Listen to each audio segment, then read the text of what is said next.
Ở bài này tôi sẽ hướng dẫn các bạn tự chế hệ thống hộp sơn mô hình mini và hộp hút mùi. Đặc điểm của sản phẩm này là có thể sử dụng trong phòng kín không có cửa sổ. Hệ thống bao gồm một buồng sơn và một hộp hút mùi nối với nhau bằng một ống dẫn bạc. Buồng sơn và hộp hút mùi được dán bằng băng dính chống thấm rất kín, cho nên bụi sơn không thể lọt được ra ngoài mà đi thẳng xuống hộp khử mùi.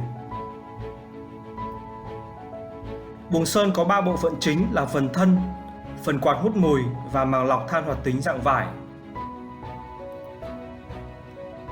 Ở giữa vùng quạt và miếng lọc than hoạt tính có một khoảng trống nhỏ, ở đó rải các viên than hoạt tính hỗ trợ thêm cho việc hút mùi sơn.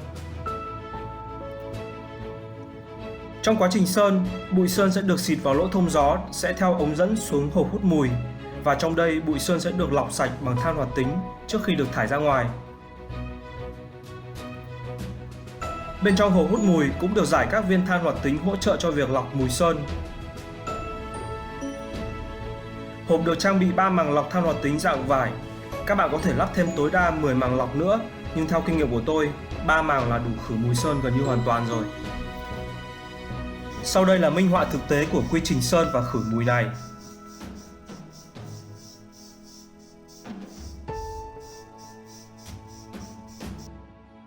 Các bạn có thể thấy ở đây là lượng bụi sơn thoát ra khỏi hộp là rất nhỏ và mắt thường không thấy được.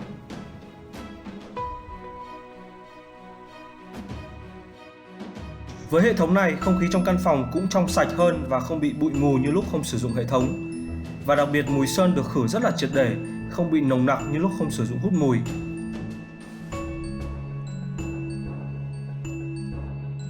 Tuy nhiên các bạn cũng nên mở cửa phòng sau khi sơn xong, như vậy không khí sẽ lưu thông và hiệu quả khử mùi sẽ được triệt để hơn. Sau đây sẽ là quy trình lắp ráp hộp sơn và hộp hút mùi. Các bạn có thể tải bản vẽ thiết kế sử dụng đường link trong phần mô tả của video. Các bạn có thể thấy là các mảnh ghép đều có các khớp nối để gắn các phần lại với nhau. Để tăng độ kết dính, các bạn có thể bôi keo nến vào các khớp nối này.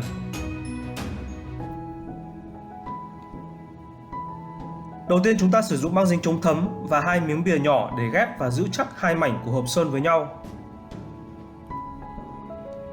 Sau khi đã cố định được 2 mảnh đầu tiên, chúng ta sẽ dễ dàng lắp được các mảnh tiếp theo, kết hợp băng dính chống thấm và bôi keo nến vào các khớp nối. Phần quạt sẽ được gắn bằng 2 mảnh bìa cát tông khoét tròn ở giữa. Mặt sau sẽ được bôi keo nến xung quanh viền quạt nhằm tăng độ kết dính.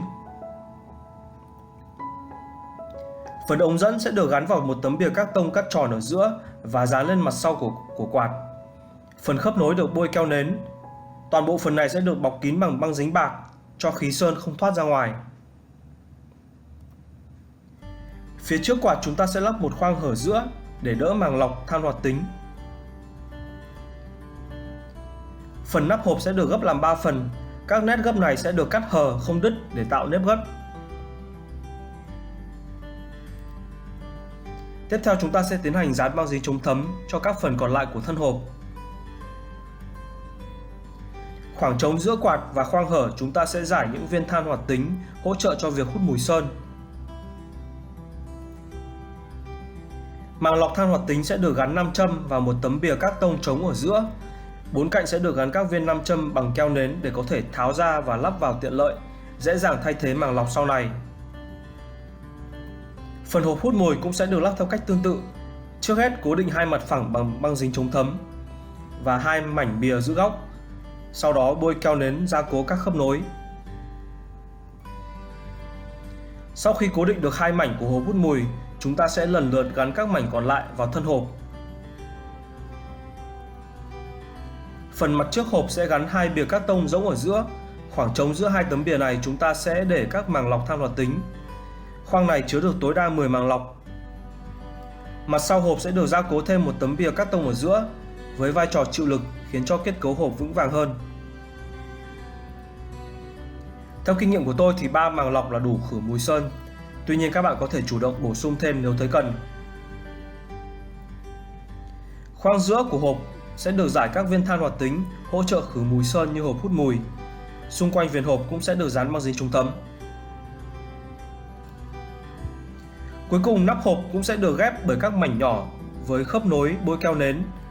Nắp hộp sẽ dùng để nối ống dẫn từ buồng sơn tới hộp hút mùi và đậy kín hộp lại không cho khí sơn thoát ra ngoài. Nếu các bạn dư giả một chút, có thể đầu tư thêm 2 màng lọc chuyên dụng của máy lọc không khí để tăng chất lượng không khí trong phòng và tăng hiệu quả khử mùi. Mỗi tấm màng sẽ được gắn vào bìa cát tông có cùng kích cỡ với hộp hút mùi và dán băng dính bạc cho kín. Chúng ta chỉ cần để 2 màng này cạnh nhau trong khoang chứa màng lọc. Lưu ý là tấm than hoạt tính chuyên dụng sẽ để sau tấm lọc Hera. Các bạn cũng có thể bổ sung thêm 2 đến 3 quạt hút mùi nữa, sẽ khiến cho buồng sơn hút mạnh hơn rất là nhiều. Mỗi trường hợp tôi đều đã xuất bản vẽ cho các bạn tùy chọn sử dụng. Link download bản vẽ ở phần mô tả của video. Ngoài ra, lắp thêm một ống hút mùi trên trần ra bên ngoài cũng là một lựa chọn tối ưu, tuy nhiên hơi tốn kém một chút. Tôi chia sẻ luôn ở đây là tôi dùng quạt công suất 163W rất là to và khỏe, và tất nhiên công lắp đặt cần thợ chuyên nghiệp. Sau đây là hệ thống hiện giờ của tôi. Các bạn có thể thấy là do đã có miệng hút mùi nên tôi sử dụng một hộp sơn nhỏ gọn hơn, tiết kiệm diện tích làm việc. Để tăng hiệu quả khử mùi, các bạn có thể sử dụng thêm bình xông tinh dầu sau khi sơn xong. Nó sẽ giúp cho căn phòng thơm tho hơn và đồng thời cũng góp phần loại bỏ mùi sơn.